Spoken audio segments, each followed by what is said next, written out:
করতে পারি, আমি ওটাও করতে পারি। এ হলো আত্মবিশ্বাস। শুধুমাত্র আমি এটা করতে পারি, শুধুমাত্র আমি ওটাও করতে পারি, আমি হলাম সর্বশ্রেষ্ঠ, এটা হলো অহংকার। এবার এই অহংকার এর ধ্বনি অনেক দূর প্রবাহিত হয়, আর এর প্রহার সর্বপ্রথম আপনাকে বিপর্যস্ত করে। এবার এই অহংকার এর বিপরীত শব্দ হলো বিনয়, অর্থাৎ নিজের ঊর্ধ্বে উঠে অন্যের বিষয় ভাবনা চিন্তা করা, সংসারের বিষয়ে ভাবা। এই বিনয়ী হবার চেষ্টা করুন, একের থেকে অনেক হওয়ার চেষ্টা করুন এবং একসাথে থাকার চেষ্টা করুন। নিশ্চিত রূপেই আপনি বিকাশের কারণ হবেন। মত্ততা থেকে নিজেকে দূরে রাখুন, অহংকার থেকে নিজেকে দূরে রাখুন। এই মন প্রসন্ন হয়ে বলবে রাধা রাধা। জীবনে যখন কোনো ব্যক্তি নিজের লক্ষ্য প্রাপ্তির জন্য নিরন্তর পরিশ্রম করতে থাকেন, চেষ্টা করতে থাকেন, তখন তিনি কষ্ট অনুভব করেন, কখনো শারীরিক কষ্ট, কখনো মানসিক কষ্ট। এবার উনি এটা ভাবতে থাকেন যে আমি কি উচিত করছি নাকি অনুচিত করছি। কারণ অন্যদিকে এমন একজন ব্যক্তিও আছেন যিনি একদমই পরিশ্রম চেষ্টা করছেন না। তিনি মদিরা পান করেন, বিলাসিতায় জীবন কাটান, অলস প্রকৃতির হয়ে ওঠেন, নিদ্রাতে বিলীন হয়ে থাকেন আর ভাবেন যে তিনি সুখ লাভ করছেন। কিন্তু এরকম কেন হয়? কারণ যখন আমরা সৎ পথে থাকি, উচিত পথে চলি, লক্ষ্য প্রাপ্ত করার জন্য চেষ্টা করতে থাকি, তখন আমাদের ভেতরে থাকা নেতিবাচক শক্তি এবং পাপ এই দেহকে ত্যাগ করে দেয়। আর এই অনুভূতিটাই আমাদের দুঃখের অনুভূতি দেয়, কষ্ট দেয়। এবার সেখানে যদি আমরা কুপথে চলি, অনুচিত পথে চলতে থাকি, তাহলে আমাদের ভেতরে থাকা পুণ্য এবং ধনাত্মক শক্তি আমাদের দেহ ত্যাগ করে দেয়। আর এই অনুভূতির কারণেই আমরা সুখ অনুভব করি। কিন্তু কখনো ভাববেন যে এই সুখ বেশি সময় পর্যন্ত থাকে না। সেই জন্য সবসময় মনে রাখবেন, যদি আপনি জানেন যে এটাই আপনার লক্ষ্য, এটাই উচিত পথ, শুভ পথ, তাতে নিরন্তরভাবে এগিয়ে যেতে চেষ্টা করতে থাকুন।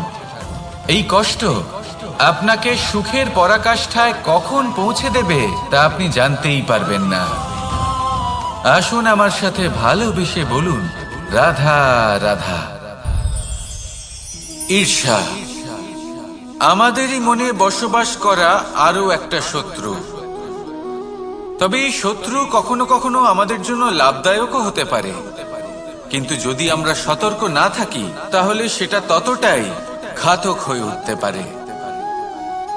যদি আপনার কোনো প্রতিদ্বন্দ্বী থেকে থাকে যে এগিয়ে চলেছে, তাকে দেখে আপনার মনে ঈর্ষা উৎপন্ন হয়, আর ঈর্ষাবশত আপনি নিরন্তর চেষ্টা করতে থাকেন, পরিশ্রম করতে থাকেন সামনে এগোনোর জন্য, তাহলে তার দ্বারা আপনার বিকাশই হবে। কিন্তু যদি আপনি নিজের বিরোধীকে শেষ করতে দেওয়ার জন্য অগ্রসর হন, তাকে বিনাশ করার জন্য অগ্রসর হন, তাহলে এই ঈর্ষা প্রথমে আপনার বিনাশ অবশ্যই করবে। একটা কথা আছে, এটা পশু প্রবৃত্তি, আপনি শুধুই নিজের বিকাশের কথা ভাববেন। তিনিই হলেন প্রকৃত মানুষ, যিনি অন্য মানুষের জন্য প্রাণও দিতে পারেন।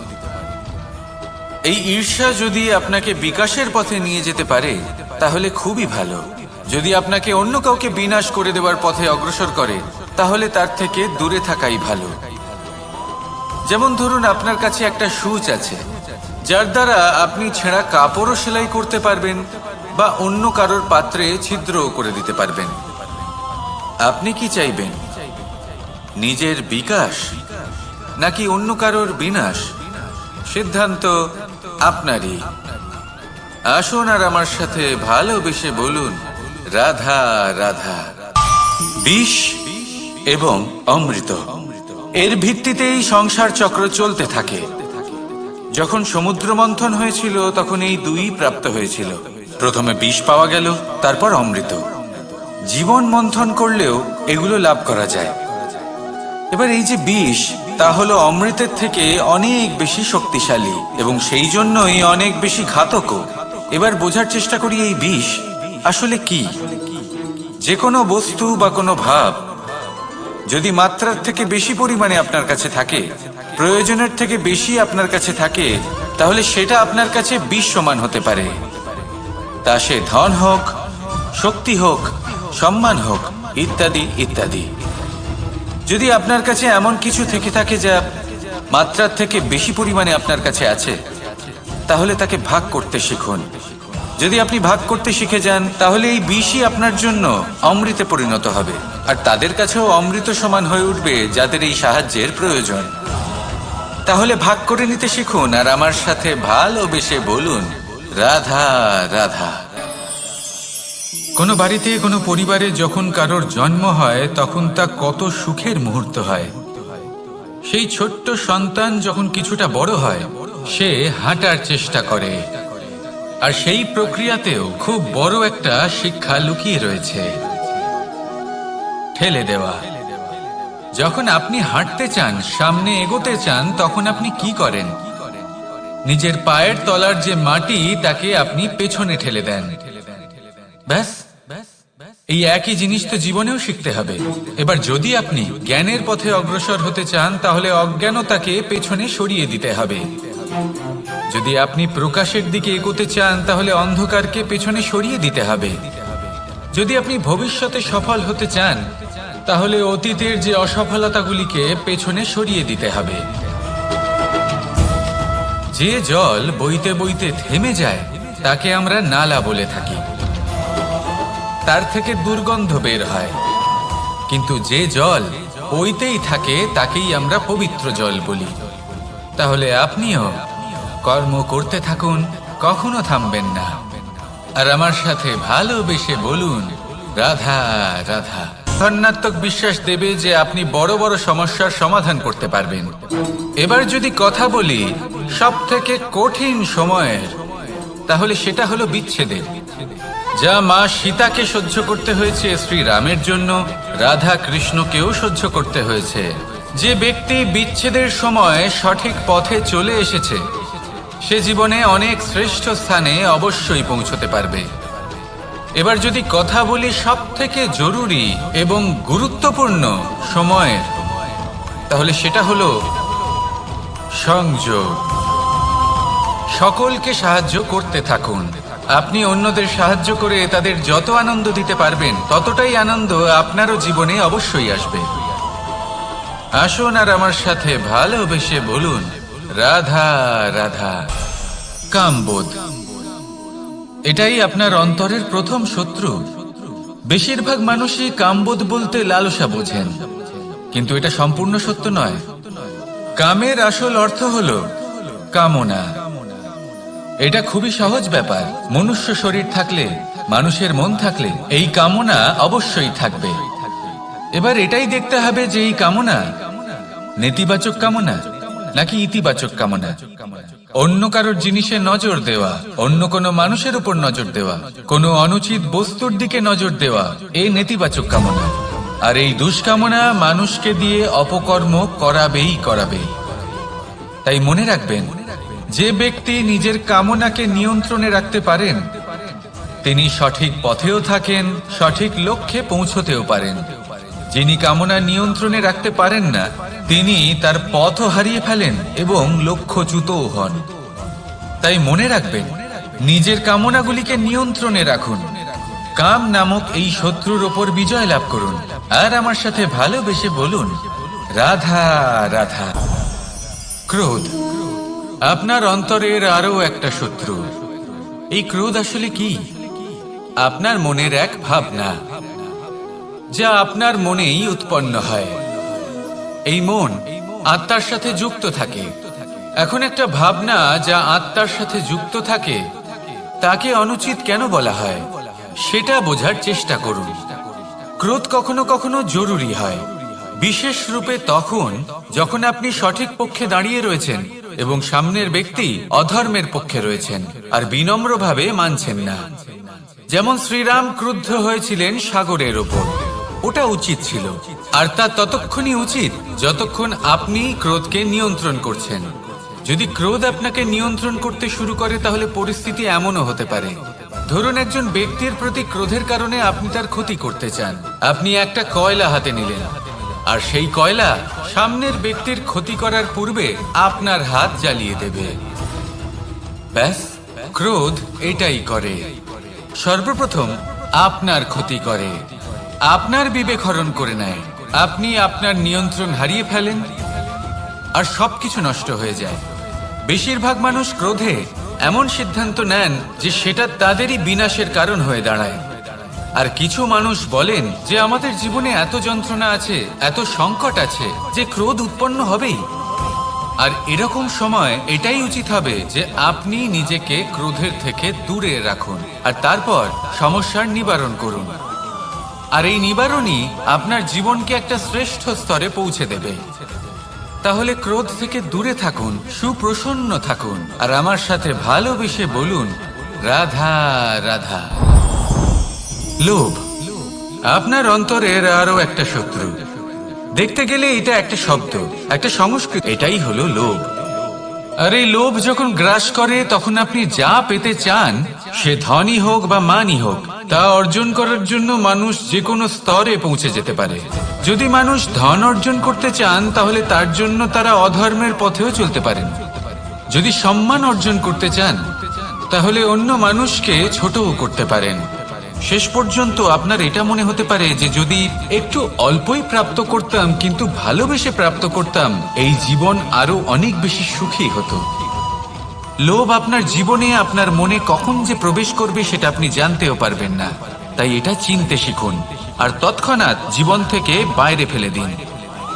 যা কিছু লাভ করতে চান তা ভালোবেসে লাভ করুন আর সেই ভালোবাসার সাথেই বলুন, রাধা রাধা। মোহ আপনার অন্তরের আরো একটা শত্রু। এবার মানুষ প্রেম আর মোহের মধ্যে পার্থক্য বুঝতে পারে না। কিছু মানুষ ভাবে যে মোহর মধ্যে খারাপ কি আছে। যদি কোনো মানুষের তার বাবা মার প্রতি, তার সন্তানের প্রতি মোহ থাকে, তবে খারাপ কি আছে? খারাপ আছে, আর সেটা তাদের জন্য খারাপ হতে পারে যাদের প্রতি আপনার এই মোহ আছে। এবার মোহ আর প্রেমের মধ্যে পার্থক্য আপনাকে বোঝাচ্ছি। মোহ শুধুমাত্র পেতে চায়, সেখানে প্রেম শুধুমাত্র দিতে শেখায়। এই দুই পরিস্থিতিতেই আপনার হাত প্রসারিত থাকে। মোহের ক্ষেত্রে কোনো বস্তু বা কোনো ব্যক্তিকে লাভ করার জন্য, আর প্রেমে শুধুই প্রদান করার জন্য। মোহর বশে আপনার পায়ে বাঁধন পড়ে যেতে পারে। যদি মাতা পিতার তার সন্তানের প্রতি মোহ থাকে তাহলে তারা তাদের সন্তানকে কখনো দুঃখে, চিন্তায়, যন্ত্রণায় দেখতেই পারবে না। সেই জন্য তারা সন্তানকে বেঁধে রাখতে চান একটা সুরক্ষিত ক্ষেত্রে, যেখান থেকে না তারা সংসারকে দেখতে পায়, না পরখ করতে পারে, না কিছু শিখতে পারে, না বিকট পরিস্থিতির সম্মুখীন হতে পারে। ঠিক যে কারণে তারা দুর্বল হয়ে পড়ে, অজ্ঞানী হয়ে ওঠে। তাদের বিকাশ সেখানেই স্তব্ধ হয়ে যায়, আর সেখানে প্রেম শুধুমাত্র বিকাশের পথে নিয়ে যায়। মা বাবা যদি সন্তানকে ভালোবাসেন তাহলে তাকে ছেড়ে দেন যে যাও সংসারকে দেখো, পরখ করো আর শেখো।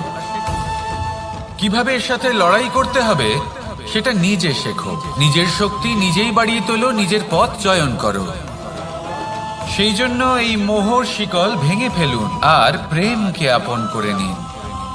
আর এই প্রেম দ্বারাই বলুন, রাধা রাধা। আলস্য আপনার আরো একটা অত্যন্ত বড় শত্রু, যা আপনার মনের মধ্যে বসবাস করে আর ধীরে ধীরে আপনার কার্য শরীরের একটা অংশ হয়ে ওঠে। সব কাজে দেরি করিয়ে দেয়, সবকিছু নষ্ট করে দিতে পারে এই আলস্য। এই কাজ আজকে হলো না, কোনো ব্যাপার নয়, কালকে করে নেব। প্রকৃতি আমাদের এটা শেখায় না। ভেবে দেখুন, যদি সূর্য এটা ভাবে যে কাল উদিত হব না, কিছুদিন পরে উদয় হব, তাহলে কি হবে? সমগ্র পৃথিবীর বিনাশ হয়ে যাবে, ঠিক কিনা? দেখুন, এই আলস্য নিয়ে খুব সুন্দর একটা কথা আছে, আলস্যস্য কুত বিদ্যা। অর্থাৎ যিনি অলস হয়ে বসে থাকেন তিনি বিদ্যা লাভ করেন না, জ্ঞান লাভ করেন না, আর জ্ঞান না থাকলে তিনি ধন অর্জন করতে পারেন না। তার জীবনে সুখ স্বাচ্ছন্দ্যের অভাব থাকে। বন্ধুর অভাব থাকে, যেখানে সুখ স্বাচ্ছন্দ্য নেই, মিত্র নেই, আপনজন নেই, জ্ঞান নেই, সেখানে আনন্দ কিভাবে বাস করতে পারে? সেই জন্য কথায় আছে, যিনি কর্ম করেন তিনি এই সংসারে যে কোনো সুখ স্বাচ্ছন্দ্য ভোগ করতে পারেন। তাই কর্ম করুন, সময়কে সম্মান করুন, আর এই আলস্যের উপর বিজয় লাভ করুন। আর আমার সাথে ভালোবেসে বলুন, রাধা রাধা। জীবনে যদি আপনি বন্ধু লাভ করতে চান, তাহলে আপনাকে অনেকগুলো কাজ করতে হবে। প্রথমে একজন যোগ্য পাত্র সন্ধান করতে হবে, তারপর তার সাথে সময় কাটাতে হবে, সুখ দুঃখে তার সাথে থাকতে হবে, তবে গিয়ে সে বন্ধু হবে। কিন্তু যদি আপনি শত্রু খুঁজতে চান, তাহলে কোথাও যাওয়ার দরকার নেই, কারণ আপনার সব থেকে বড় শত্রু আর কোথাও নেই, আপনারই মনের মধ্যে, আপনার চেতনায় রয়েছে। ক্রোধ, মোহ, লোভ, কাম, মদ, মাৎসর্য। এ এমন 6 সব থেকে বড় শত্রু, যা আপনার আগামী 7 জন্ম নষ্ট করে দিতে পারে, যদি আপনি এদের না সামলাতে পারেন। এবার এদের সাথে যদি যুদ্ধ করতে হয়, তাহলে একটা মহাভারতের মতো দেখুন, যেখানে অর্জুনও আপনি আর কৃষ্ণ সেই আপনি। কারণ এই যুদ্ধ আর অন্য কারোর সাথে নয়, বরং নিজের সাথে। এগুলো অন্তর মনের যুদ্ধ, আর এটা জয় করা যেতে পারে নিয়ন্ত্রণ এবং অনবরত চেষ্টার দ্বারা। তাই এটাই করুন, এই 6 শত্রুকে পরাজিত করুন এবং আমার সাথে ভালোবেসে বলুন, রাধা রাধা। বেশিরভাগ মানুষই এই কথা জানেন যে আমাদের শরীর 5টি তত্ত্ব দ্বারা নির্মিত, যাকে আমরা পঞ্চতত্ত্ব বলি: জল, অগ্নি, বায়ু, ধরিত্রী এবং আকাশ। এবার এই কথা আমরা সকলে জানি, কিন্তু এগুলোর সাথে কিছু গুণ জড়িয়ে রয়েছে যেগুলো আমরা দেখতে পাই না। যদি এই গুণগুলি আমরা আত্মসাৎ করতে শিখে যাই, তাহলে সাক্ষাৎ পরমেশ্বরের দর্শন আমরা পেতে পারি। যদি কথা বলি প্রথম তত্ত্বের, জলের কথা, জল যা প্রত্যেক জ্বলনকে শীতলতা প্রদান করে। এই জলকে দেখুন, যা শুধু প্রবাহিত হতে জানে, থামতে জানে না। জল পাথরের সাথে সংঘর্ষ করতে জানে, যার পথে অনেক বাধা আসে, কিন্তু সে প্রবাহিত হতে থাকে। নিরাকার হলো এই জল, যে কোনো পাত্রেই রাখুন না কেন, তার আকার ধারণ করে নেবে। এটাই হলো এর বিশেষত্ব, এবং এটাই হলো আমাদের শিক্ষা। কিভাবে প্রবাহমান থাকতে হবে, কিভাবে আমাদের থামলে চলবে না, তাতে আমাদের পথের মধ্যে যতই যেরকমই সমস্যা আসুক না কেন, আমাদের এই জলের মতোই নিরাকার হয়ে যে কোনো পরিস্থিতিতেই প্রবাহমান থাকতে হবে। এই শিক্ষাই জলের থেকে লাভ করুন, আর আমার সাথে ভালোবেসে বলুন, রাধা। করুক না কেন, প্রেম পূর্বক সহ্য করে, আর তার বদলে অমূল্য রত্ন প্রদান করে। সন্তান যদি হাল চালায়, তাহলে তার বদলে তাকে অন্ন প্রদান করে। এটাই হলো ধরনী। এবার এর থেকে আমরা কি শিক্ষা পেতে পারি? এটাই যে কারোর জন্য কিছু করা বা কাউকে কিছু দেওয়া মনে কোনো কামনা ছাড়াই। আর এই কথাটা বুঝে যান, যদি কারোর জন্য কামনা না রেখে বা কোনো পাওয়ার আশা না রেখে কারোর জন্য কিছু করেন বা কারোকে কিছু দেন, যদি এটা আপনি শিখতে পারেন, তবে আপনি ভালোবাসতে শিখে গেছেন। আর সেই জন্যই এই ধরিত্রীকে মাতা বলা হয়, কারণ মাতা শুধু উনি নন যিনি গর্ভে সন্তানকে ধারণ করেন, মাতা তো উনিও যিনি জীবন বাঁচতে শেখান, যিনি জীবন বাঁচার উদাহরণ প্রদান করেন। তাহলে ধরনীর থেকে এই নিঃস্বার্থ ভাব শিখুন, নিঃস্বার্থ ভালোবাসা শিখুন, আর এই ভালোবাসার সাথেই বলুন, রাধা রাধা। বায়ু পঞ্চতত্ত্বের মধ্যে তৃতীয় তত্ত্ব। কেউ একে সমীর বলে, আবার কেউ একে পবন বলে। প্রথম কথা হলো এটাই যে এই বায়ু আমাদের জীবন দান করে প্রতিদিন, প্রত্যেক মুহূর্তে। এই বায়ুর কারণেই আমরা নিঃশ্বাস নিতে পারি, জীবিত থাকতে পারি। এই বায়ুই হলো সেই যা সকল মেঘেদের একত্রিত করে একটি স্থানে আর বর্ষা ঘটায়। আর এই বর্ষার কারণেই এই ধরিত্রীতে অন্ন উৎপন্ন হয়। এই বায়ুকে দেখুন, কখনো এতটা সৌম্য যে আপনার কোনোই তফাৎ বোধ হয় না, আর কখনো কখনো এমন রূপ ধারণ করে ফেলে যে অনেক বড় বড় পর্বতের আকার পর্যন্ত বদলে ফেলে। এটাই হলো বায়ুর বিশেষত্ব। বায়ু শেখায় যে সময়ের সাথে সাথে বইতে থাকো, সকলকে জীবন দান করো, সকলকে সাহায্য করো, কিন্তু যখন বিপদ সামনে আসবে তখন দৃঢ় হয়ে সম্মুখীন হও। বাধা অনুযায়ী নিজেকে গড়ে নিতে হবে, আর কখন কতটা কঠোর হতে হবে আর কখন কতটা সৌম্য হতে হবে এটা বায়ুকে দেখে শিখুন। আর আমার সাথে ভালোবেসে বলুন, রাধা রাধা। অগ্নি চতুর্থ তত্ত্ব, সব থেকে বেশি গুরুত্বপূর্ণ কিন্তু তার থেকেও বেশি ভয়াবহ। কখনো অগ্নিকে নিয়ন্ত্রিত রূপে উনুনে জ্বলতে দেখে তার খুব বেশি গুরুত্ব থাকে না, কিন্তু যখন অসংখ্য পাথরের টুকরো একত্রিত হয় তখন তা পর্বতের আকার ধারণ করে। সেইভাবেই কিছু মানুষ যখন একত্রিত হন তখন তৈরি হয় পরিবার, কিছু পরিবার যখন একত্রিত হয় তখন তৈরি হয় সমাজ, যখন অনেক সংখ্যক সমাজ একত্রিত হয় তখন তৈরি হয় রাজ্য। এবার এই রাজ্যের সব থেকে গুরুত্বপূর্ণ ব্যক্তি হতে পারেন রাজা, কিন্তু তাও সেই রাজা একা কিছু করতে পারেন না। যুদ্ধ লড়ার সময় তারও নিজের সৈন্যদলকে প্রয়োজন পড়ে। কিন্তু এই সংসারে এমন একজন ব্যক্তি আছেন যিনি একাই সব কাজ করতে থাকেন, এবং সেই ব্যক্তি হলেন মা। আমাদের জীবনে একজন পিতার ভূমিকা কিন্তু নিঃসন্দেহে অমূল্য, কিন্তু আমাদের সকলের জীবনে যে ভূমিকা একজন মায়ের তা অন্য কারোর থাকে না।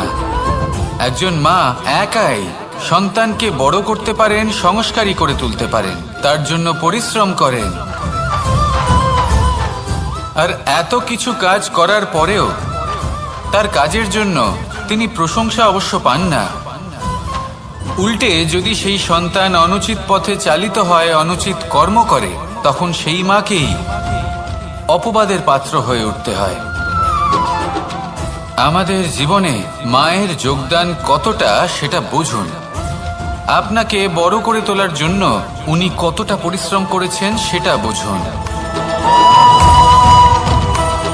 আজ থেকে, এখন থেকে, এই মুহূর্ত থেকে মাকে সম্মান করতে শিখুন। যখন সময় পাবেন, যখন সুযোগ হবে, তখন তার প্রশংসা করুন, ওনারও ভালো লাগবে। আর মায়ের এই মমতার জন্য, তার এই ভূমিকার জন্য আসুন সবাই মিলে আমরা তাকে প্রণাম করি, আর সকলে মিলে ভালোবেসে বলি, রাধা রাধা।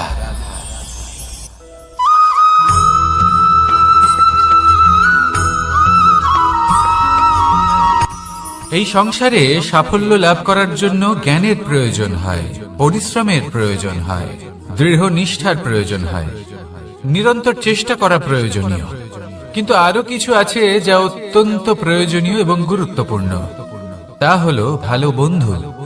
তাদের থাকা অত্যন্ত প্রয়োজনীয়। যদি ভালো বন্ধু থাকে তাহলে সময় এলে তারা ঢাল হয়ে আপনাকে সুরক্ষা করবেন। সময় এলে অস্ত্রের মতো শত্রুকে সংহারও করবেন। যদি তিনি জ্ঞানী হন, তাদের মধ্যে সদ্গুণ থাকে, তাহলে এই সব গুণ আপনার মধ্যেও প্রবেশ করবে। তাহলে সাফল্যের জন্য ভালো বন্ধু পাওয়া অত্যন্ত প্রয়োজনীয়। কিন্তু শুধু বন্ধু কেন, ভালো শত্রুও থাকা প্রয়োজনীয়। এবার আপনি ভাববেন, এ আমি কি বললাম? যদি আপনার জীবনেও ভালো অর্থাৎ শক্তিশালী শত্রু থাকে, তাহলে আপনিও শক্তিশালী হতে থাকবেন। এই শত্রু আপনাকে প্রেরিত করবে আরো বেশি শক্তিশালী হয়ে ওঠার। কখনো কোনো হরিণকে দেখুন, তীব্র গতিতে দৌড়তে থাকে। কেন তীব্র গতিতে দৌড়য়? এই কারণে নয় যে কোথাও তার জন্য মধুর ঘাস অপেক্ষা করে রয়েছে, না।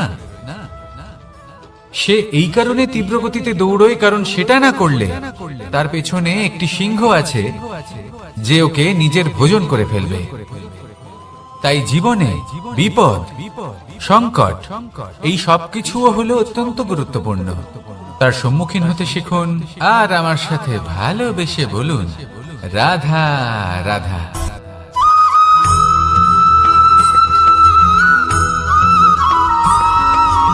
মানুষ জন্মগ্রহণ করে, তার সাথে ভয়েরও জন্ম হয়। ছোটবেলা থেকেই আমাদের মনে কোনো না কোনো প্রকারের ভয় থেকেই যায়। কেউ এই বিষয়ে ভয় পায় যে তার কোনো বস্তু তার থেকে দূরে চলে যাবে। এটাই ঘটে আমাদের জীবনেও। এবার প্রবাহমান আয়ুর সাথে আমরা আমাদের অন্তরে যদি একটা প্রদীপ প্রজ্বলিত করে নিই, তাহলে বিষয়টাই অন্যরকম হবে। এবার আপনি বলবেন কোন প্রকাশের কথা বলছি যা আমাদের অন্তরে জাগ্রত করা সম্ভব? আমাদের আত্মার মাঝে প্রেমের প্রকাশ জাগ্রত করার কথা বলছি। কারণ আমাদের এই জীবন এও হলো দিনের আলোর মতো। আজ প্রকাশ আছে, কিন্তু কোনোদিন অবশ্যই অস্ত হবে। কিন্তু অস্ত হবার আগে যদি আমরা আমাদের আত্মার মাঝে প্রেমের এই প্রকাশ উজ্জ্বলিত করে নিই, তাহলে আমাদের সন্ধ্যাকালও আমরা আনন্দে এবং প্রেমে যাপন করব। তাহলে আসুন আর আমার সাথে ভালোবেসে বলুন, রাধা রাধা।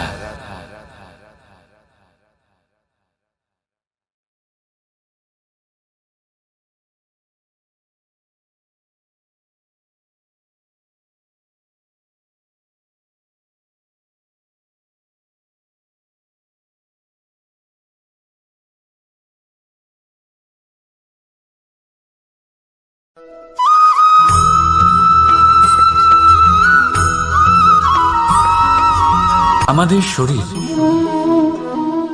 প্রকৃতির সর্বশ্রেষ্ঠ রচনা। যে অঙ্গ প্রত্যঙ্গ আমরা লাভ করেছি, প্রত্যেকটির মধ্যে একটি নিজস্ব বার্তা রয়েছে। একটু ভেবে দেখুন, দুটি চোখ দিয়েছে দেখার জন্য, দুটি কান দিয়েছে শোনার জন্য, নাসিকাও আছে দুটি, দুটি হাত দিয়েছে দ্বিগুণ পরিশ্রম করার জন্য। কিন্তু জীব শুধুমাত্র একটি। তার উপরেও তীক্ষ্ণ বলিষ্ঠ দাঁত দিয়েছে তার রক্ষার জন্য। কখনো ভেবে দেখেছেন কেন?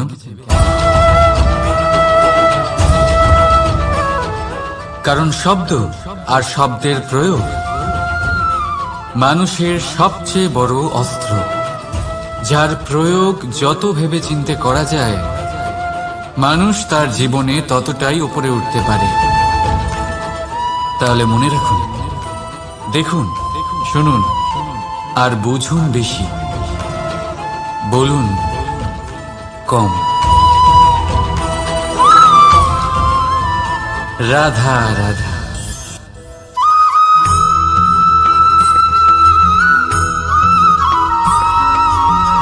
যখন আমরা কোনো বনে প্রবেশ করি, তখন এই সবুজ ঘাস দেখে, এই কোমল ঘাস দেখে আমাদের মন প্রফুল্ল হয়ে ওঠে। ভিন্ন ভিন্ন প্রজাতির ফুল, ভিন্ন ভিন্ন রঙের ফুল দেখে এই মন আনন্দে ভরে ওঠে। এখানে শিশুরা আনন্দ লাভ করে, বড়রা ভোজন গ্রহণ করেন, কথাবার্তা বলেন, হাঁটাহাঁটি করে বেড়ান। এবার ভেবে দেখুন, যখন এই উপবনের নির্মাণ হয়েছিল, সেই সময় যদি এই মাটিকে সঠিকভাবে খনন না করা হতো, যদি তাতে সঠিকভাবে বীজ রোপণ না করা হতো, যদি কোনো সংঘর্ষ না হতো, পরিশ্রম না করা হতো, যদি চলতে চলতে পায়ে কাঁটা না বিঁধে যেত, তাহলে এই সুন্দর বন দেখে আমরা কি এই আনন্দ লাভ করতে পারতাম? কখনোই নয়।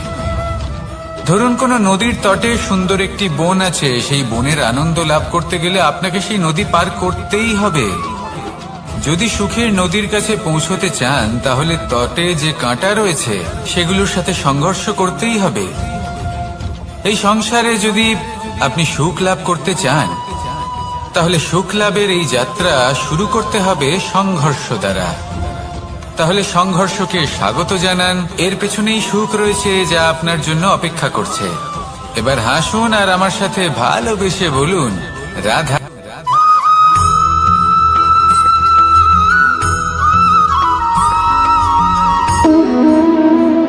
সম্পর্ক হলো আমাদের জীবনের একটি আধার।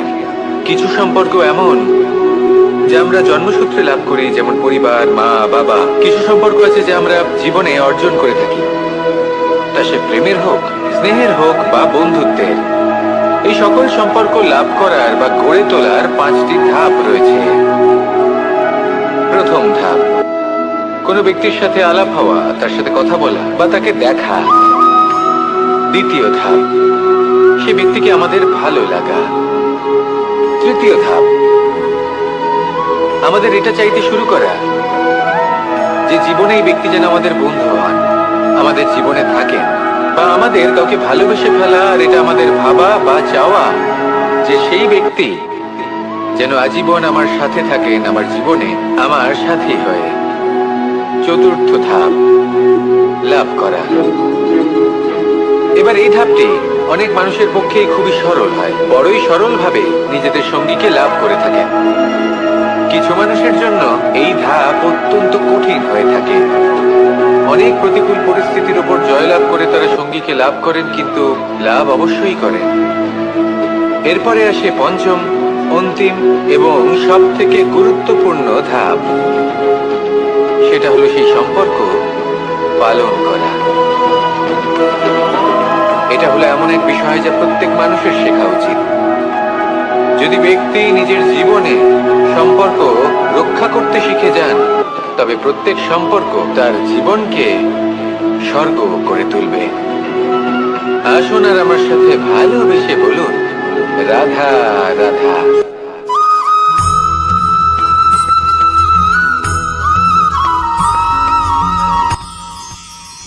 মানুষ তার জীবনে দুই ধরনের পরিস্থিতিকে খুব ভয় পায়। এক, কোনো কারণবশত কারোর সামনে নত হওয়া। দুই, কোনো কারণে নিজের চরিত্র কেন হয়? এটা তখনই হয় যখন আমাদের শিক্ষা এবং মূল্যবোধের অভাব থাকে। যদি মানুষের মধ্যে প্রকৃত শিক্ষা থাকে, তাহলে এই সংসারে কোনো সময় এবং কারোর সামনেই নত হওয়ার কোনো প্রয়োজন নেই। যদি মানুষের মধ্যে মূল্যবোধ থাকে, তাহলে তাকে নিজের মূল্যবোধ বা চরিত্র থেকে বিচ্যুত হতে হয় না, তা সে যাই হয়ে যাক না কেন।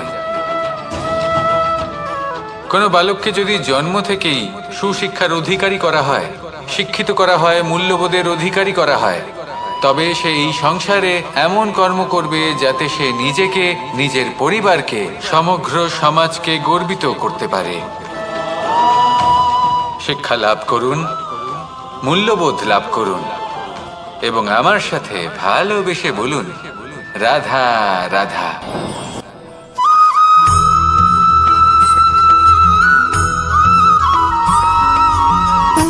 সুখ, দুঃখ এবং শক্তি, এই তিন হলো এই সংসারের ত্রিদেবের মতো। আমাদের জীবনে যা কিছু ঘটছে এই তিনটির ভিত্তির উপরেই হচ্ছে। আসলে এই সংসারের একটা নিয়ম আছে, যখনই আপনি কিছু লাভ করেন, এই সংসার আপনার পরীক্ষা নেয়। এটা জানার জন্য আপনার পরীক্ষা নেয় যে আপনি যা কিছুই লাভ করেছেন, আপনি কি আদৌ সেটার যোগ্য কিনা। ঠিক সেইভাবেই এই সুখ, দুঃখ এবং শক্তি আপনার পরীক্ষা নিয়ে থাকে। যখন সুখ আসে, তখন সে আপনার পরীক্ষা নেয় যে আপনার মধ্যে অহংবোধ জাগ্রত হয়নি তো। যদি অহংবোধ চলে আসে, তাহলে সুখ সেখানেই সঙ্গ ত্যাগ করে। দুঃখ আপনার ধৈর্যের পরীক্ষা নিতে থাকে, আর যদি আপনার মধ্যে ধৈর্য না থাকে, তাহলে এটা আপনাকে আরো বেশি দুঃখের গভীর অন্ধকারে ঠেলে দেবে। সেখানে শক্তি পরীক্ষা নেয় আপনার বিনম্রতার। যদি আপনি বিনম্র না হন, তাহলে হয় এই শক্তি আপনার সঙ্গ ত্যাগ করবে, নয় এই শক্তি বিনম্রতার অভাবে আপনার পতনের কারণ হতে পারে। এই সংসারে যে কোনো ব্যক্তি যিনি এই পরীক্ষায় উত্তীর্ণ হয়ে থাকেন, এই জীবনে তিনি সাফল্য লাভ করেন। আসুন আমার সাথে ভালোবেসে বলুন, রাধা রাধা।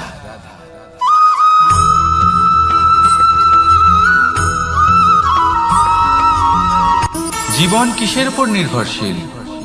ধনের উপর, বৈভবের অনুভব যদি আপনি করতে চান, তাহলে তা পাবেন শুধু একতার দ্বারা। সংগঠনের দ্বারা। যদি আপনাকে উদাহরণ দিই, নিজের এই হাতটাকে দেখুন, 5টা আঙুল রয়েছে। কোনো একটা বস্তুকে নিজের একটা আঙুল দ্বারা তুলে ধরার চেষ্টা করে দেখুন, বড়ই কষ্ট হবে। তখন আপনি বুঝতে পারবেন যখন এই 5টি আঙুল একত্রিত হয় তখন কোনো কাজ কতটা সহজ হতে পারে।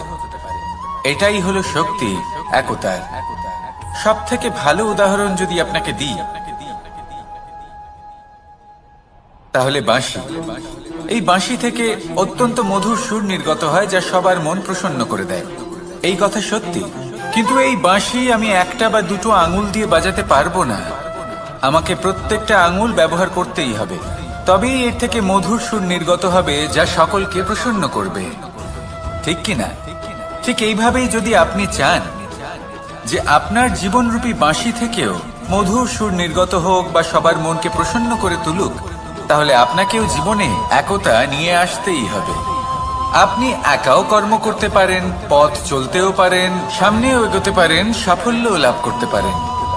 কিন্তু যখন সকলে একসাথে এগোবেন, সেই পথে চলবেন, সেই কর্মই করবেন, তখন লক্ষ্যে অবশ্যই পৌঁছবেন, সাফল্য অবশ্যই লাভ করবেন। কিন্তু সেই সাফল্য এবং তার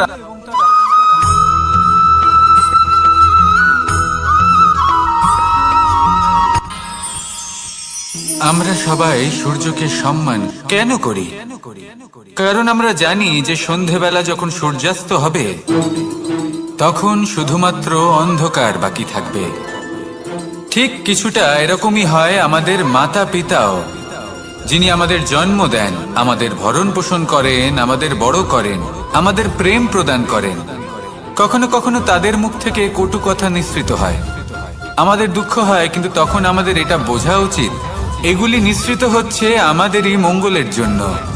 যেমন সূর্যদেব, উনিও উত্তাপ দিয়ে থাকেন আমাদেরই মঙ্গলের জন্য, যাতে ফসল পাকতে পারে, যাতে জল বাষ্প হয়ে মেঘ হতে পারে, বৃষ্টি হতে পারে, আর এই সংসারে নিরন্তর জলের প্রবাহ থাকে।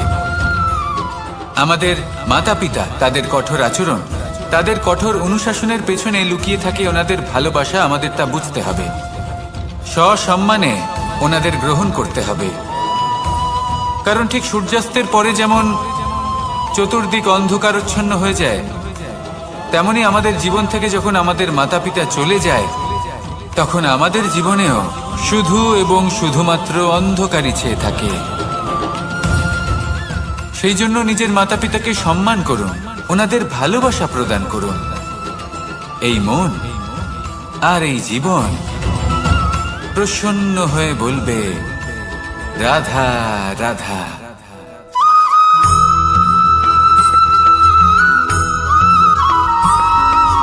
বসন্ত ঋতু, এই সময় মন আনন্দে ভরে থাকে। এমন মনে হয় যেন আমরা আকাশে বিচরণ করতে চলে যাই, কিন্তু সেটা তো সম্ভব নয়।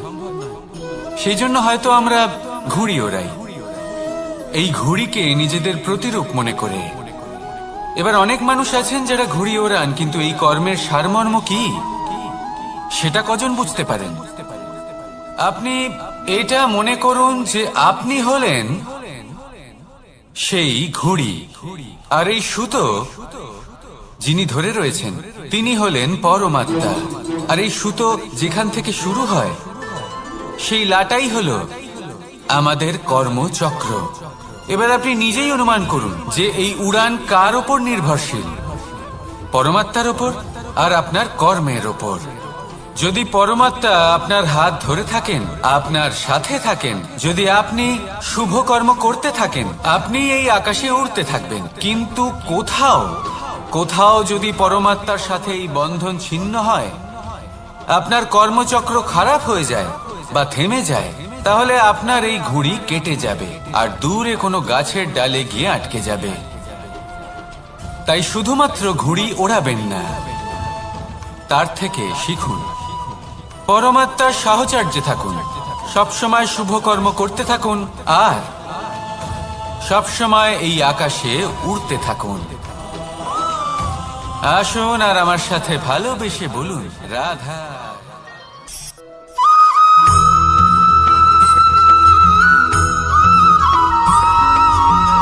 এবার অনেক সময় মানুষের মনে এরকম প্রশ্ন আসে যে এই সংসারে সব থেকে বড় বিপদ কি? কেউ বলে ধর্ম সংকট, আবার কেউ বলে প্রাণের ওপর আসা সংকট। প্রত্যেক মানুষের জীবনে বিভিন্ন সংকট আসে, আর এই সমস্ত সংকট অত্যন্ত বিচিত্র হতে পারে। এই সমস্ত সংসার হলো সংকট দ্বারা পরিপূর্ণ। ঠিক আছে, আপনাকে একটা উদাহরণ দিই। একজন ধনী ব্যক্তি, এবার ওনার জীবনে সংকট কি হতে পারে? সংকট এটাই যে কেউ তার সম্পত্তি চুরি না করে নেয়, আমরা বুঝতে পারছি। এবার একজন চোর, তার জীবনে সংকট কি হতে পারে? যে চুরি করার সময় সে যদি তার একটা কাশি চাপতে না পারে, তাহলে সে ধরা পড়ে যেতে পারে, ঠিক কিনা?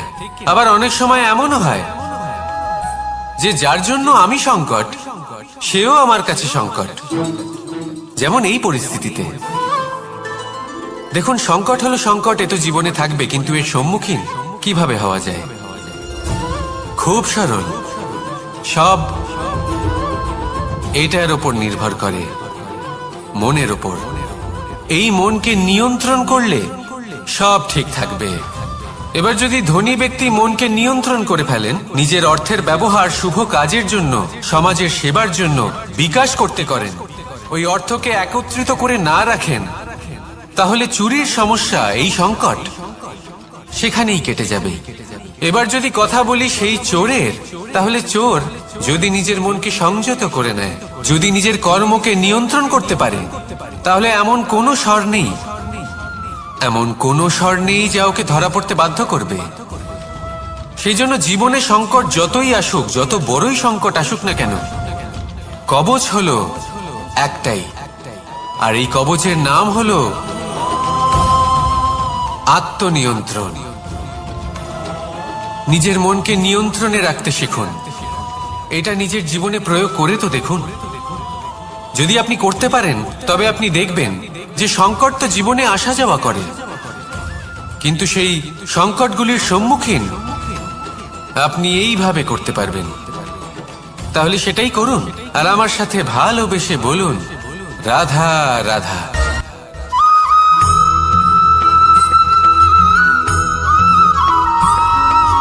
জীবনে যখন কোনো ব্যক্তি নিজের লক্ষ্য প্রাণ, অন্যদিকে এমন একজন ব্যক্তিও আছেন যিনি একদমই পরিশ্রম চেষ্টা করছেন না। তিনি মদিরা পান করেন, বিলাসিতায় জীবন কাটান, অলস প্রকৃতির হয়ে ওঠেন, নিদ্রাতে বিলীন হয়ে থাকেন, আর ভাবেন যে তিনি সুখ লাভ করছেন। কিন্তু এরকম কেন হয়?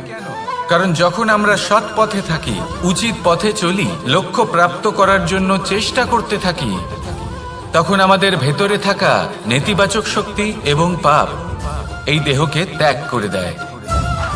আর এই অনুভূতিটাই আমাদের দুঃখের অনুভূতি দেয়, কষ্ট দেয়। এবার সেখানে যদি আমরা কুপথে চলি, অনুচিত পথে চলতে থাকি, তাহলে আমাদের ভেতরে থাকা পুণ্য এবং ধনাত্মক শক্তি আমাদের দেহ ত্যাগ করে দেয়। আর এই অনুভূতির কারণেই আমরা সুখ অনুভব করি। কিন্তু কখনো ভাববেন যে এই সুখ বেশি সময় পর্যন্ত থাকে না।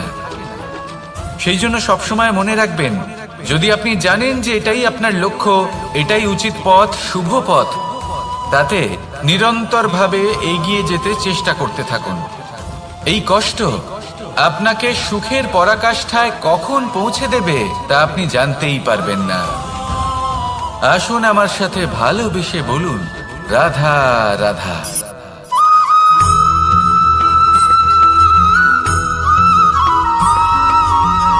মানুষের মানসিকতা এমন হয় যে সে যতটা করে আশা করে যে তার থেকে অনেক বেশি তার বদলে সে পাবে। দেখুন, সবকিছুই আপনার ভাবনা চিন্তার উপর নির্ভর করছে। আপনি যদি ফলের বিষয়ে ভেবে কর্ম করতে থাকেন, তাহলে সেটা অনুচিত। জীবনের আসল আনন্দ হলো নিজের কর্ম করতে থাকা, ফলের চিন্তা করা উচিত নয়। যদি আপনি এরকম ভাবেন যে আমি এতটা করছি, আমার এতটা পাওয়া উচিত, সেই ভাবনা অনুচিত। যদি আপনি সেবার মানসিকতা নিয়ে কর্ম করতে থাকেন, কর্মচক্রে প্রবাহিত হন, যদি আপনি এমন ভাবনা রাখেন যে আমি এতটা পাচ্ছি, তাই এর থেকে অনেক বেশি আমি কর্ম করব, তাহলে নিশ্চিত রূপে আপনি যতটা করছেন তার থেকে অনেক বেশি আপনি পাবেন। আপনার আশার থেকে অনেক বেশি আপনি পাবেন।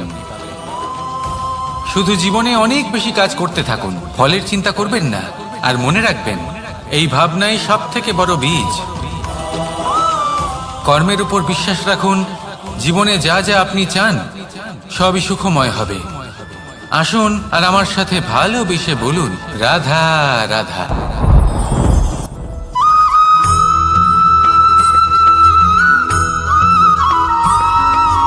আমাদের শরীর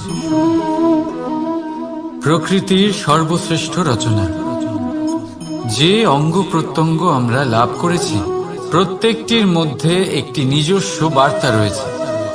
একটু ভেবে দেখুন, দুটি চোখ দিয়েছে দেখার জন্য, দুটি কান দিয়েছে শোনার জন্য, নাসিকাও আছে দুটি, দুটি হাত দিয়েছে দ্বিগুণ পরিশ্রম করার জন্য। কিন্তু জীব শুধুমাত্র একটি। তার উপরেও তীক্ষ্ণ বলিষ্ঠ দাঁত দিয়েছে তার রক্ষার জন্য। কখনো ভেবে দেখেছেন কেন?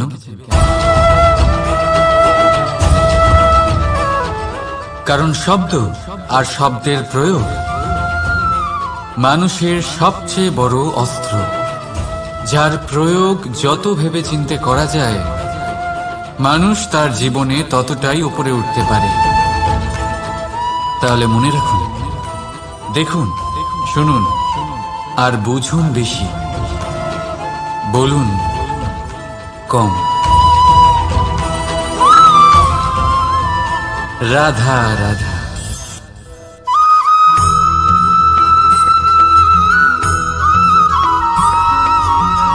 এই সংসারে কোনো বস্তু হোক বা ব্যক্তি হোক, তার একার গুরুত্ব কিন্তু খুব বেশি নয়।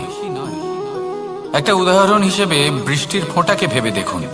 যদি একটি বৃষ্টির ফোঁটা হয় তাহলে তার খুব বেশি গুরুত্ব থাকে না, কিন্তু যখন সহস্র বৃষ্টির ফোঁটা মেঘের মধ্যে দিয়ে ঝরে পড়ে তখন সেটা বর্ষার রূপ ধারণ করে। সেই বর্ষা যা এই প্রকৃতিকে শান্ত করে। সেইভাবেই পাথরের ছোট টুকরো, তার খুব বেশি গুরুত্ব থাকে না, কিন্তু যখন অসংখ্য পাথরের টুকরো একত্রিত হয় তখন তা পর্বতের আকার ধারণ করে। সেইভাবেই কিছু মানুষ যখন একত্রিত হন তখন তৈরি হয় পরিবার, কিছু পরিবার যখন একত্রিত হয় তখন তৈরি হয় সমাজ, যখন অনেক সংখ্যক সমাজ একত্রিত হয় তখন তৈরি হয় রাজ্য। এবার এই রাজ্যের সব থেকে গুরুত্বপূর্ণ ব্যক্তি হতে পারেন রাজা, কিন্তু তাও সেই রাজা একা কিছু করতে পারেন না। যুদ্ধ লড়ার সময় তারও নিজের সৈন্যদলকে প্রয়োজন পড়ে। কিন্তু এই সংসারে এমন একজন ব্যক্তি আছেন যিনি একাই সব কাজ করতে থাকেন, এবং সেই ব্যক্তি হলেন মা। আমাদের জীবনে একজন পিতার ভূমিকা কিন্তু নিঃসন্দেহে অমূল্য, কিন্তু আমাদের সকলের জীবনে যে ভূমিকা একজন মায়ের তা অন্য কারোর থাকে না। একজন মা একাই সন্তানকে বড় করতে পারেন, সংস্কারী করে তুলতে পারেন, তার জন্য পরিশ্রম করেন। আর এত কিছু কাজ করার পরেও তার কাজের জন্য তিনি প্রশংসা অবশ্য পান না। উল্টে যদি সেই সন্তান অনুচিত পথে চালিত হয়, অনুচিত কর্ম করে, তখন সেই মাকেই অপবাদের পাত্র হয়ে উঠতে হয়। আমাদের জীবনে মায়ের যোগদান কতটা সেটা বুঝুন। আপনাকে বড় করে তোলার জন্য উনি কতটা পরিশ্রম করেছেন সেটা বুঝুন। আজ থেকে, এখন থেকে, এই মুহূর্ত থেকে মাকে সম্মান করতে শিখুন। যখন সময় পাবেন, যখন সুযোগ হবে, তখন তার প্রশংসা করুন, ওনারও ভালো লাগবে। আর মায়ের এই মমতার জন্য, তার এই ভূমিকার জন্য আসুন সবাই মিলে আমরা তাকে প্রণাম করি, আর সকলে মিলে ভালোবেসে বলি, রাধা রাধা।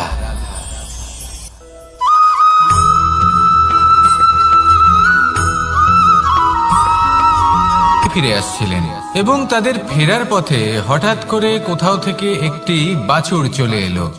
এই দুই বোন ভয়ভীত হয়ে গেলেন, আর তাদের হাত থেকে সেই আটা পড়ে গেল, মাটিতে মিশে গেল। এবার এই পুরো ঘটনাক্রমে যদি কারোর বিন্দুমাত্র লাভ হয়ে থাকে, বিন্দুমাত্র আনন্দ পেয়ে থাকে, তাহলে সে কে? সেই ছোট বোন, যিনি মাঝে মাঝেই গমের দানা তুলছিলেন এবং খাচ্ছিলেন। কিছুটা হলেও উনি আনন্দ লাভ করেছিলেন। এবার এরকমই হলো আমাদের জীবনে ভক্তি এবং ভালোবাসা সংক্রান্ত বিষয়। মানুষ নিজের জীবনের দৈনিক কাজে এতটাই ব্যস্ত হয়ে পড়েন, প্রত্যেকদিন শুধু কাজ কাজ কাজ কাজ করতে থাকেন, আর তাতে ভক্তি এবং ভালোবাসার জন্য সময় বার করতেই পারেন না। দেখুন, জীবনে ভক্তি আর প্রেমের এই যে ছোট ছোট মুহূর্ত আছে, এগুলো যদি আপনি যাপন করতে পারেন তাহলে তাতেই আপনি তৃপ্তি লাভ করবেন।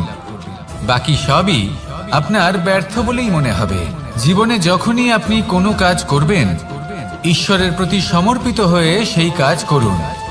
আর যখনই সময় পাবেন, তাহলে সেই সময় নিজের আপনজনদের দিন। যাদের আপনি ভালোবাসেন তাদের প্রতি যত্নবান হন, তাদের শুভাকাঙ্ক্ষী হন। এই প্রেম আর ভক্তির ছোট ছোট মুহূর্তগুলো আপনার জীবনকে চরিতার্থ করে তুলবে। আসুন আমার সাথে ভালোবেসে বলুন, রাধা রাধা।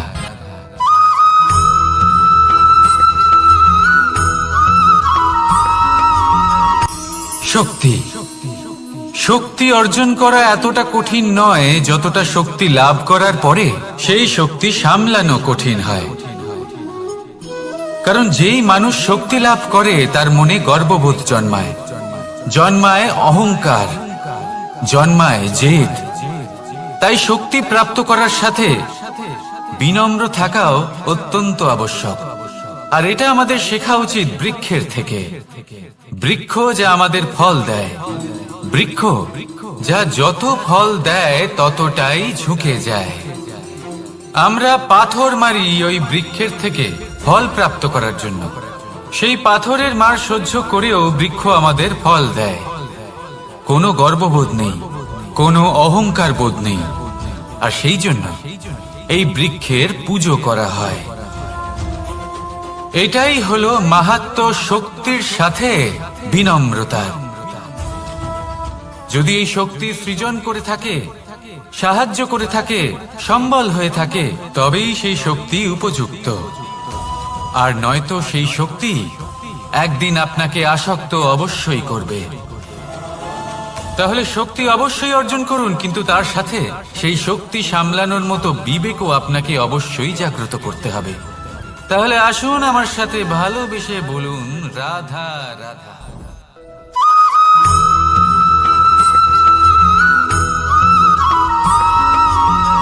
যখন আমরা কোনো বনে প্রবেশ করি, তখন এই সবুজ ঘাস দেখে, এই কোমল ঘাস দেখে আমাদের মন প্রফুল্ল হয়ে ওঠে। ভিন্ন ভিন্ন প্রজাতির ফুল, ভিন্ন ভিন্ন রঙের ফুল দেখে এই মন আনন্দে ভরে ওঠে। এখানে শিশুরা আনন্দ লাভ করে, বড়রা ভোজন গ্রহণ করেন, কথাবার্তা বলেন, হাঁটাহাঁটি করে বেড়ান। এবার ভেবে দেখুন, যখন এই উপবনের নির্মাণ হয়েছিল সেই সময় যদি এই মাটিকে সঠিকভাবে খনন না করা হতো, যদি তাতে সঠিকভাবে বীজ রোপণ না করা হতো, যদি কোনো সংঘর্ষ না হতো, পরিশ্রম না করা হতো, যদি চলতে চলতে পায়ে কাঁটা না বিঁধে যেত, তাহলে এই সুন্দর বন দেখে আমরা কি এই আনন্দ লাভ করতে পারতাম? কখনোই নয়। ধরুন কোনো নদীর তটে সুন্দর একটি বন আছে, সেই বনের আনন্দ লাভ করতে গেলে আপনাকে সেই নদী পার করতেই হবে। যদি সুখের নদীর কাছে পৌঁছতে চান, তাহলে তটে যে কাঁটা রয়েছে সেগুলোর সাথে সংঘর্ষ করতেই হবে।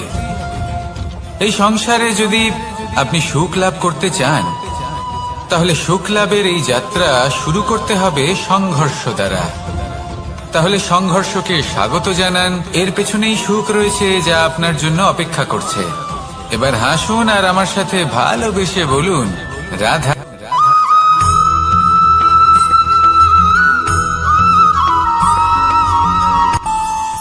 আমাদের মনে যখন কোনো প্রশ্ন ওঠে, কোনো দ্বন্দ্ব জাগে, তখন আমরা যাই আমাদের গুরুর কাছে, আমাদের আরাধ্যের কাছে গিয়ে জিজ্ঞেস করি। এইভাবেই একদিন আমি পৌঁছলাম আমার আরাধ্যের কাছে, আমার মহাদেবের কাছে, আর ওনাকে প্রশ্ন করলাম যে মহাদেব, জীবনে আনন্দ পাওয়ার, উৎসব পালনের, প্রেম ভাগ করে নেবার জীবনকে উপভোগ করে নেওয়ার সর্বশ্রেষ্ঠ সময় কোনটা? মহাদেব হাসলেন আর উনি বললেন, জীবনে উৎসব পালনের সব থেকে শ্রেষ্ঠ দিন হলো মৃত্যুর ঠিক আগের দিনটা। প্রেম ভাগ করে নেওয়ার সব থেকে শ্রেষ্ঠ মুহূর্ত হলো মৃত্যুর ঠিক আগের মুহূর্ত। জীবনকে উপভোগ করে নেওয়ার সর্বশ্রেষ্ঠ প্রহর হলো মৃত্যুর এক প্রহর পূর্বে। তখন আমি চমকে গেলাম। আমি বললাম, কিন্তু মহাদেব, মৃত্যু তো অনিশ্চিত, আমরা জানিও না কবে আমাদের মৃত্যু হবে। মহাদেব আবার হাসলেন।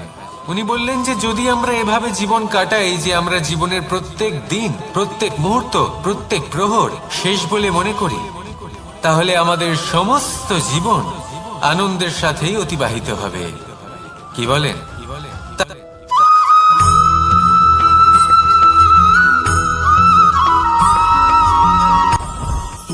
জীবনে কিছু শেখা অত্যন্ত গুরুত্বপূর্ণ।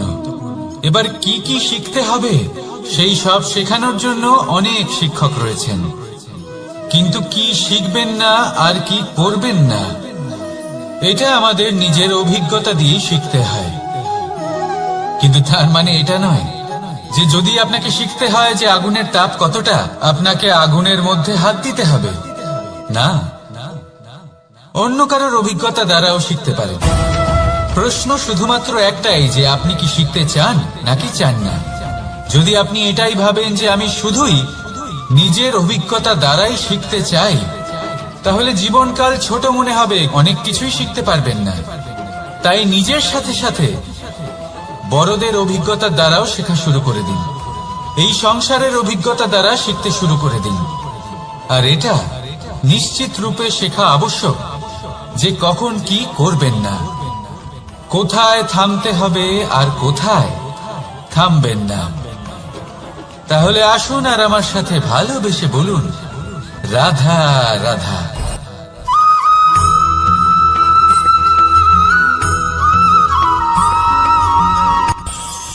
এই সংসারে আমরা প্রকাশ কোথা থেকে পাই?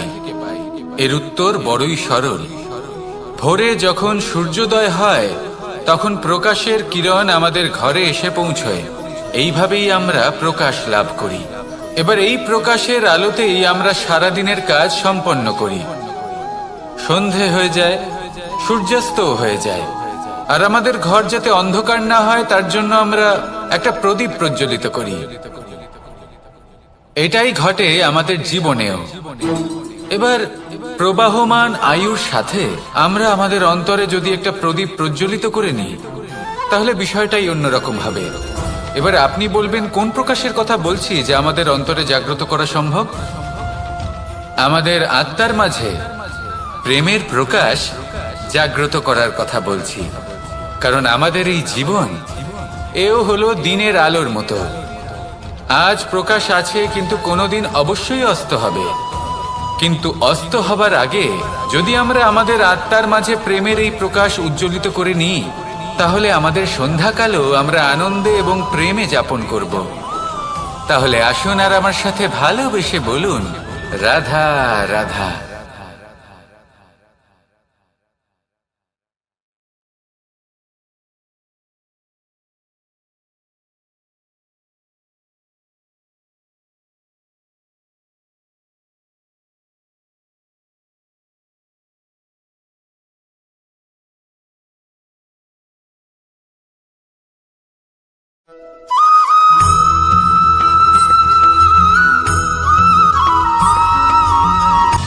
সময়, জীবন, কাল। দেখতে গেলে এই তিনটি শব্দ একটি শব্দেরই সমার্থক শব্দ মনে হয়, কিন্তু নিজে জীবিত থাকবে। এটাই হলো আজকের শিক্ষা। এই সংসারে যদি আপনি নীতির পথে চলতে চান, উচিত কর্ম করতে চান, সংসারকে সেবা করতে চান, তাহলে জংলি ঘাসের মতো ব্যক্তিদের থেকে সবসময় দূরে থাকতে হবে। সেই ব্যক্তি যারা দুর্নীতি এবং মিথ্যা দ্বারা পরিপূর্ণ, যাদের ব্যবহার অশুভ, যাদের অনেক অশুভ গুণ রয়েছে, তারা সঠিক নয়। সেই সকল ব্যক্তি যাদের চরিত্র অত্যন্ত দুষ্ট হয়, তারা হয় শুভ চরিত্রের ব্যক্তিকে একদম নষ্ট করে দেয়, নয় নিজের মতো বানিয়ে তোলে। তাই যদি আপনি নীতির পথে চলতে চান, এই সংসারের জন্য শুভ কর্ম করতে চান, তাহলে সেই সঙ্গ লাভ করুন যে সঙ্গ জ্ঞানে পরিপূর্ণ, যাদের মধ্যে অনেক গুণ আছে, যাদের থেকে প্রতিদিন কিছু শিখতে পারবেন। এমন ব্যক্তির সাথে জীবন অতিবাহিত করুন, দুরাচারীদের থেকে দূরে থাকুন। তবেই এই মন প্রসন্ন হয়ে বলবে, রাধা রাধা।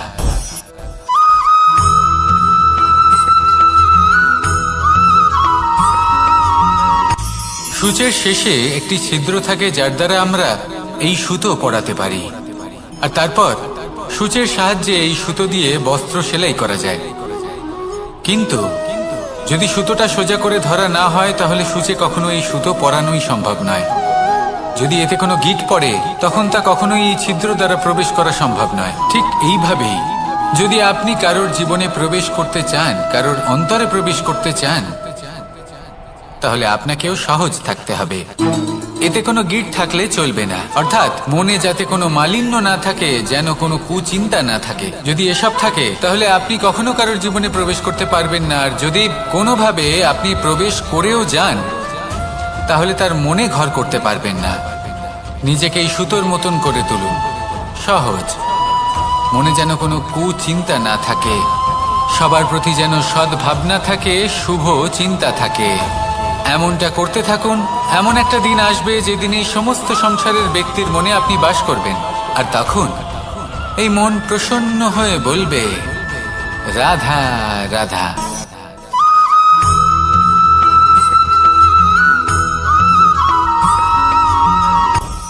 আপনি কখনো পর্বতের শিখরে উঠেছেন?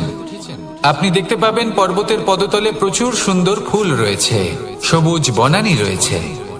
যত আপনি ওপরে উঠতে থাকবেন, তত ফুল কমতে থাকবে, সবুজ বনানী কমতে থাকবে। আরো কিছুটা ওপরে উঠলে কাঁটা জাতীয় গাছ দেখতে পাবেন, শুকনো গাছ দেখতে পাবেন। আরো যদি ওপরে ওঠেন, তাহলে পাষাণ দেখতে পাবেন।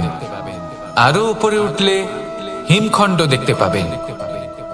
এই যে পর্বত, তা মনুষ্য জীবনের সব থেকে উত্তম উদাহরণ। মানুষ যখন সাফল্যের শিখরে পৌঁছতে চান, মহানুভবতার শিখরে পৌঁছতে চান, পথে যত আস্তে আস্তে উপরে উঠতে থাকেন, ততই ভৌতিক বস্তু তার থেকে বিচ্ছিন্ন হতে থাকে। যদি তিনি সেই ভৌতিক বস্তুগুলি ত্যাগ না করতে পারেন, তাহলে কখনোই সেই স্থানে পৌঁছতে পারবেন না। আর মানুষ যদি উচিত ত্যাগ করতে পারেন, পথে অগ্রসর হতে থাকেন, এগোতে থাকেন, তাহলে একদিন না একদিন তিনি মহানুভবতার, জ্ঞানের, সাফল্যের হিমের স্বাদ অবশ্যই লাভ করবেন। মনে রাখবেন, মানব জীবনের ত্যাগ হলো অত্যন্ত গুরুত্বপূর্ণ অংশ। আসুন আমার সাথে ভালোবেসে বলুন, রাধা রাধা।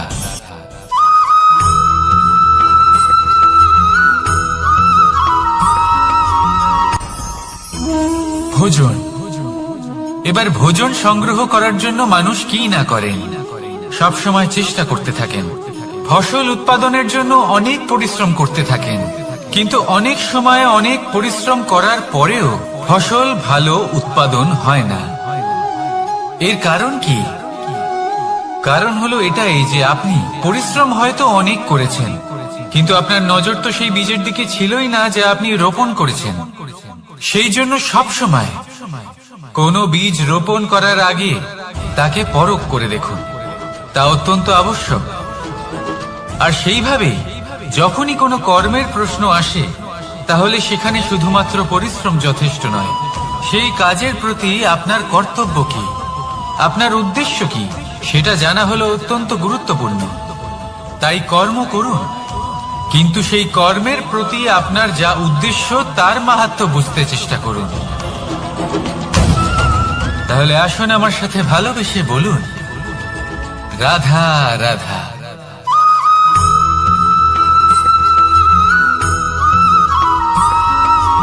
বসন্ত ঋতু, এই সময় মন আনন্দে ভরে থাকে। এমন মনে হয় যেন আমরা আকাশে বিচরণ করতে চলে যাই, কিন্তু সেটা তো সম্ভব নয়। সেই জন্য হয়তো আমরা ঘুড়ি ওড়াই, এই ঘুড়িকে নিজেদের প্রতিরূপ মনে করে। এবার অনেক মানুষ আছেন যারা ঘুড়ি ওড়ান, কিন্তু এই কর্মের সারমর্ম কি সেটা কজন বুঝতে পারেন? আপনি এটা মনে করুন যে আপনি হলেন সেই ঘুড়ি, আর এই সুতো যিনি ধরে রয়েছেন তিনি হলেন পরমাত্মা। আর এই সুতো যেখান থেকে শুরু হয় সেই লাটাই হলো আমাদের কর্মচক্র। এবার আপনি নিজেই অনুমান করুন যে এই উড়ান কার ওপর নির্ভরশীল? পরমাত্মার ওপর আর আপনার কর্মের ওপর।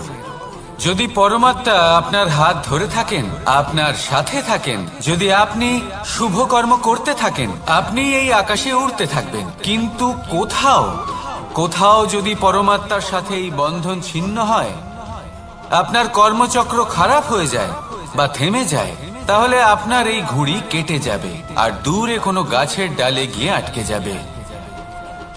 তাই শুধুমাত্র ঘুড়ি ওড়াবেন না, তার থেকে শিখুন, পরমাত্মার সাহচর্যে থাকুন, সবসময় শুভ কর্ম করতে থাকুন আর সবসময় এই আকাশে উড়তে থাকুন। আসুন আর আমার সাথে ভালোবেসে বলুন, রাধা।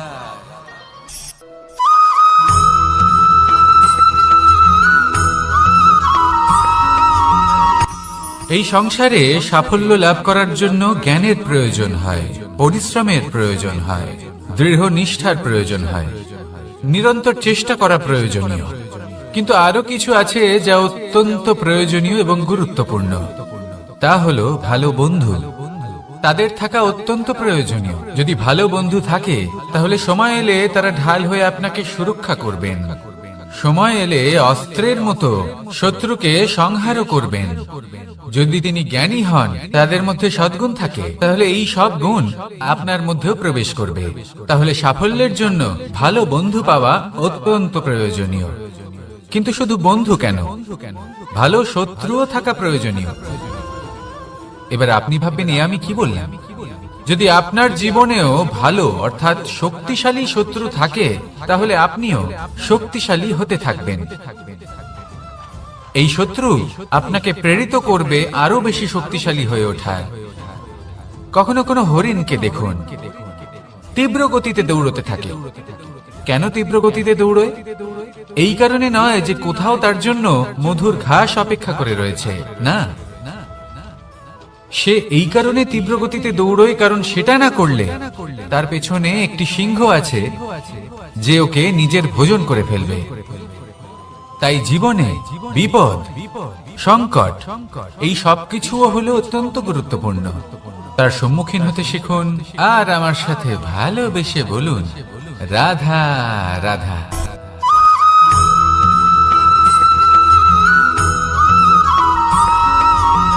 ভালো, শুধু ওনাদের কঠোর ব্যবহার দেখলে আমরা একটু ভয় পেয়ে যাই। এবার ওনাদের এই কঠোর ব্যবহার আমাদের ভালো না লাগলেও অত্যন্ত আবশ্যক, কারণ মাতার থেকে আমরা যে শক্তি লাভ করি তা যেন নিয়ন্ত্রণ হারিয়ে বিধ্বংসী না হয়ে ওঠে। আমরা যেন কোনো কুপথে না চলে যাই, আমরা কখনো যেন দোষ না করে ফেলি। শুধু সেই জন্য পিতা এবং গুরু একটু কঠোর হয়ে ওঠেন, এবং ওনাদের এই কঠোর আচরণ ভবিষ্যতে গিয়ে আমরা অবশ্যই বুঝতে পারি। জীবনে কিছু বছর আমরা এগিয়ে যাই আর তারপর আমরা বুঝতে পারি যে বাবা এবং গুরু আমাদের যথেষ্ট ভালোবাসতেন, কিন্তু ওনাদের ভালোবাসার বহিঃপ্রকাশ আলাদা। প্রয়োজনীয় হলো এটা দেখার, এটা বোঝার যে শুরু থেকে আমাদের প্রতি ওনাদের আচরণ কেমন ছিল। ওনাদের কঠোর হওয়ার পেছনে ওনাদের ভালোবাসাটা বোঝার চেষ্টা করুন, ওনাদের চিন্তাটা বোঝার চেষ্টা করুন, ওনাদের পথপ্রদর্শনের আড়ালে আপনার ভবিষ্যতের জন্য যে পরিকল্পনা ওনারা করেছেন সেটা বোঝার চেষ্টা করুন। তখন আপনারা বুঝতে পারবেন ওনাদের ভালোবাসাকে। আপনার মনের মধ্যে আপনা থেকেই ওনাদের প্রতি সম্মান জেগে উঠবে। নিজের পিতা এবং নিজের গুরু এই দুজনের প্রতি কৃতজ্ঞতা প্রকাশ করুন আর আমার সাথে ভালোবেসে বলুন, রাধা রাধা।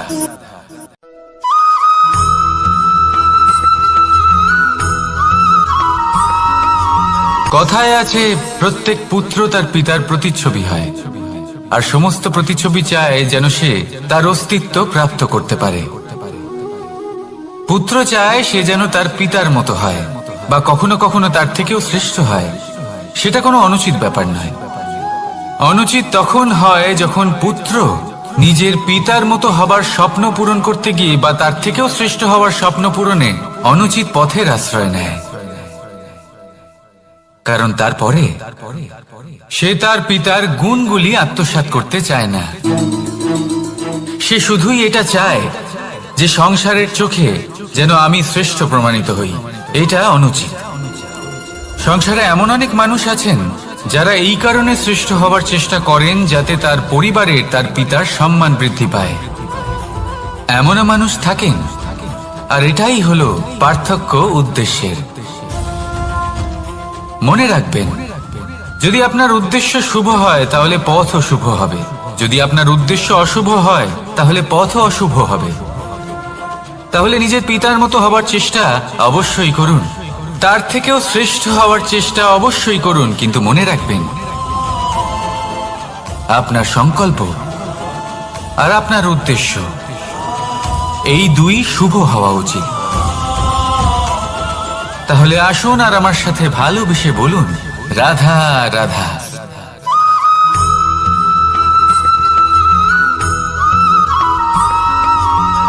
আপনি কখনো কোনো বাজকে নিজের বাসা বানাতে দেখেছেন?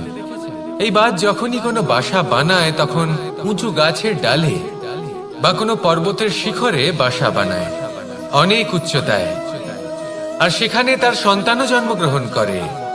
যখন এই সন্তানেরা জন্মায় তখন এই বাজ খুবই ভালোবেসে এবং খুব সাবধানে এদের পালন পোষণ করে।